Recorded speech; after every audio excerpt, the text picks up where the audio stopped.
Hey millennials, let's learn something new today. I live in Ontario, Canada. This is my first car, a 2010 Honda Civic, and I have had it for about 12 years now, and it's been my reliable daily driver since my college days. And honestly, it served me well, but lately it's been showing its age.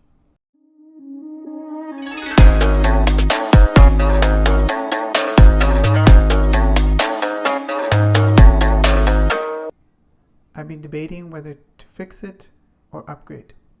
But the reality is, fixing it just isn't worth it anymore. The repair costs are starting to add up to more than the car's actual value.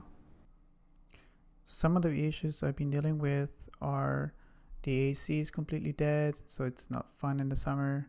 The front axle issues are starting to pop up. My two sets of tires are worn out, so I need to spend more money on buying them.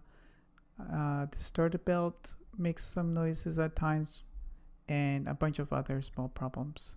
But one of the biggest problems is more cosmetics, where the Honda Civic 2010 had big issues on the paint. So that definitely is a defect that Honda never admitted, but nevertheless, it's time for an upgrade. Choosing my next car. Why hybrid? For the past few months, I've been looking into compact SUVs, and one of that caught my attention is the 2025 Toyota Corolla Cross Hybrid SE. So, why a hybrid?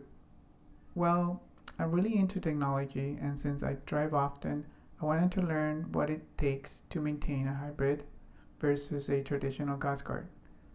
Plus, with gas prices going up, having a more fuel efficiency car just makes more sense. And for the price, I thought, why not give it a try? I went to the dealership to discuss my options, choosing the color, the feature, and most importantly, seeing the car in person. Because let's be honest, if you're buying something, you need to either feel it or seeing it in person in order to make your own decisions. So near the end of the process, they told me something that I wasn't expecting. The estimated delivery time is about 6 to 8 weeks. That's crazy.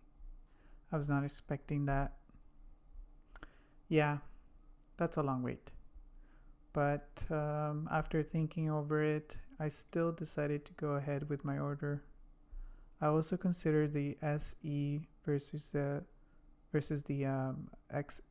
XSE hybrid. They're pretty similar, with the XE having a few extra features, but honestly, coming from a 2010 Honda Civic, anything feels like an upgrade at this point. So now, I'm officially on the waiting list. I place a full refundable deposit, meaning if my car suddenly breaks down before the new one arrives, I can still have the option of get it refunded and then pay whatever the next car might be.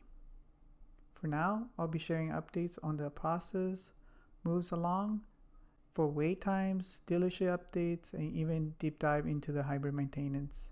That's it for now. This is just the beginning. If you like this video, don't forget to hit the like button and subscribe.